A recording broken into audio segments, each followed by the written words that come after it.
వచ్చాయి. ఇది ఇంకా కొద్దిగా పెరగచ్చు, ఎందుకంటే ETPBS electronically transmitted postal ballot service ఓటర్స్కి ఏవి పోతాయి, అది ఇంకా వస్తున్నాయి. 4th నాడు 8 o'clock మార్నింగ్ వరకు whatever comes will be taken for counting. So still we are getting some numbers daily. Postal ballot counting కోసం 276 టేబుల్స్ పెట్టడం జరిగింది.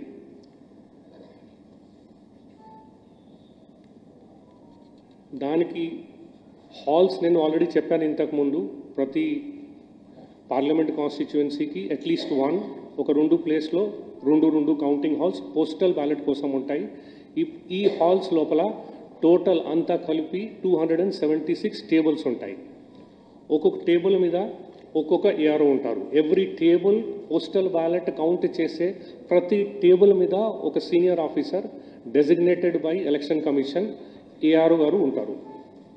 ఆయన కింద ఒక సూపర్వైజర్ ఉంటారు, కౌంటింగ్ సూపర్వైజర్, 2 కౌంటింగ్ అసిస్టెంట్స్ ఉంటారు, తర్వాత ఒక మైక్రో అబ్జర్వర్ ఉంటారు. Every table will have a micro observer. So ఇది అంతా చేసేది ఆల్మోస్ట్ 1600-1700 వరకు staff will B involved in the counting of postal ballots. తర్వాత ఈటీపీబీఎస్కి కొంత ప్రిస్క్రైబ్డ్ ప్రొసీజర్ ఉంది ఈసీఐ వారిది. అంటే ఈటీపీబీఎస్ అంటే అది ఎన్వలప్స్ వస్తాయి. ఎన్వలప్స్లో స్కానింగ్ అవి అంతా ఉంటాయి. ఆ స్కానింగ్ చేసుకొని తర్వాత దాన్ని పోస్టల్ బ్యాలెట్ టేబుల్స్కి పంపడం జరుగుతుంది. ఆ స్కానర్స్ మన దగ్గర డిపెండింగ్ అపాన్ ఏ కాన్స్టిట్యుయెన్సీలో ఎన్ని ఈటీపీబీఎస్ రాబోతున్నాయి దాన్ని బట్టి 135 స్కానర్స్ పెట్టడం జరిగింది. దీనికి ఈ స్కానింగ్ దానికి సెపరేట్ టేబుల్స్ ఉంటాయి. దాని మీద కూడా ఒకరు ఏఆర్ఓ ఉంటారు. 10 టేబుల్స్ వరకు ఉంటే ఒకరు ఏఆర్ఓ, అంతకంటే ఎక్కువ ఉంటే 2 ఏఆర్ఓస్ ఉంటారు. ఒక కౌంటింగ్ సూపర్వైజర్ ఉంటారు, ఒకరు అసిస్టెంట్ ఉంటారు. వీళ్ళు బేసికలీ స్కాన్ చేసి అన్నిటికీ లెక్కలు పెట్టుకుంటారు, కరెక్ట్గా ఉన్నాయా లేదా చూస్తారు.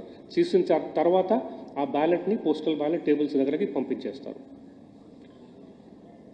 పోస్టల్ బ్యాలెట్ కౌంటింగ్ ఇది ఓవరాల్ ప్రొసీజర్. తర్వాత ఈవీఎంలోకి వస్తే మనకు మ్యాక్సిమం 24 రౌండ్స్ ఒక 3 అసెంబ్లీ సెగ్మెంట్స్లో జరుగుతాయి. Choppadandi of Karimnagar constituency, Yakutpura of Hyderabad constituency and Devarakonda of Nalgonda constituency. ఈ 3 సెగ్మెంట్స్లో ఒక 24 రౌండ్స్ వరకు జరుగుతాయి. మిగతా అన్ని చోట్ల దీనికంటే తక్కువే ఉంటాయి. అట్లాగే మినిమం రౌండ్స్ చూడాలంటే 13 రౌండ్స్ 3 సెగ్మెంట్స్లో ఉంటాయి. ఈ 3 సెగ్మెంట్స్ ఏంటంటే Armoor of Nizamabad constituency, Bhadrachalam of Mahabubabad constituency and Aswaraopet of Khammam constituency. ఓవరాల్గా చూడాలంటే బల్క్ ఆఫ్ ద అసెంబ్లీ సెగ్మెంట్స్లో 18, 19, 20, 21 ఎట్లా రౌండ్స్ ఉంటాయి. సో దీన్ని బట్టి our estimation is that we should be able to finish this about 3 o'clock, 4 o'clock వరకు అవ్వాలి. Of course, it is dependent on lot of things. When I come to the procedure, నేను కొంత further details చెప్తాను. Every రౌండ్కి టాబులేషన్ కావాలి, తర్వాత మళ్ళీ micro observers చూడాలి, counting agents అక్కడ ఉంటారు, వాళ్ళ సంతకాలు తీసుకోవాలి. ఇది చేసిన తర్వాత మెయిన్ టేబుల్కి వస్తుంది. మెయిన్ టేబుల్ మీద దానికి టాబులేషన్ జరుగుతుంది. టాబులేషన్ తర్వాత దానికి అబ్జర్వర్ గారు చూస్తారు. అబ్జర్వర్ గారు చూసిన తర్వాత once that is cleared, then it is cleared from that point of view. దాని తర్వాత దీన్ని డేటా ఎంట్రీ చేయడం జరుగుతుంది. ఆ data entry encore is the ECI's website, దాంట్లో డేటా ఎంట్రీ చేయడం జరుగుతుంది. ఆ డేటా ఎంట్రీ చేసిన తర్వాత దానికి ప్రింట్అవుట్ తీసి మళ్ళీ వెరిఫై చేస్తారు కరెక్ట్గా డేటా ఎంట్రీ అయిందా లేదా. కౌంటర్ సిగ్నేచర్ అవుతుంది, then only 1 round is called as a round completed. So ఈ అంతా పద్ధతి ఫస్ట్ 2-3 రౌండ్స్కి కొంత అలవాటు పడేసరికి కొంత టైం పడుతుంది. Of course lot of training has been given to all the staff.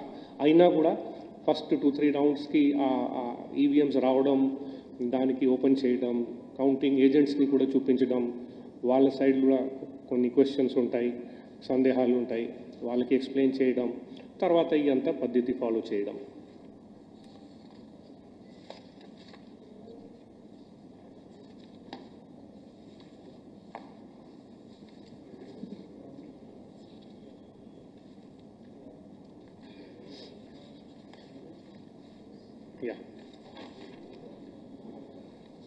ఇది అంతా చేసిన తర్వాత ఫైనల్గా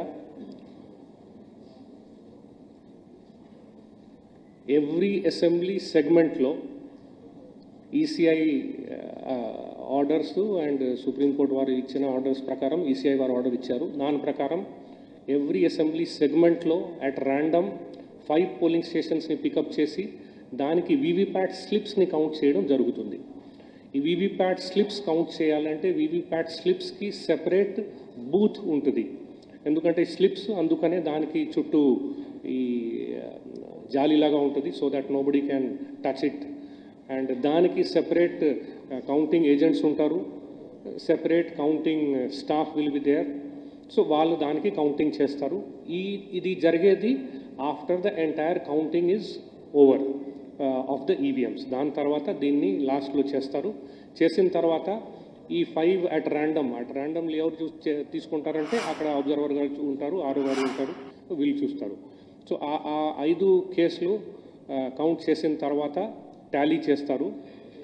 దేంతో EVM numbers and VVPAT slips number candidate వారిగా కరెక్ట్గా సేమ్ వచ్చిందా లేదా టాలీ చేస్తారు. టాలీ చేసిన తర్వాత if it comes correct, then they'll go further for compilation of segment wise numbers. తర్వాత పోస్టల్ బ్యాలెట్ నంబర్స్ అంత కంపైల్ చేసిన తర్వాత టోటల్ నంబర్స్ వస్తాయి క్యాండిడేట్ వారిగా. ఆ క్యాండిడేట్ వారి నంబర్స్ దాని తర్వాత దాన్ని రిజల్ట్ డిక్లరేషన్ చేయడం జరుగుతుంది.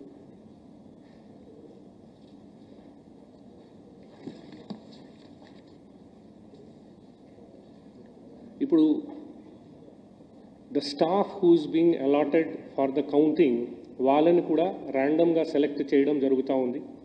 టోటల్గా మనకు స్టేట్లో counting staff requirement is about 10,000. So we take about 50% extra. ఆ 50% ఎక్స్ట్రా తీసుకొని అందులో నుంచి అట్ ర్యాండమ్ ఒక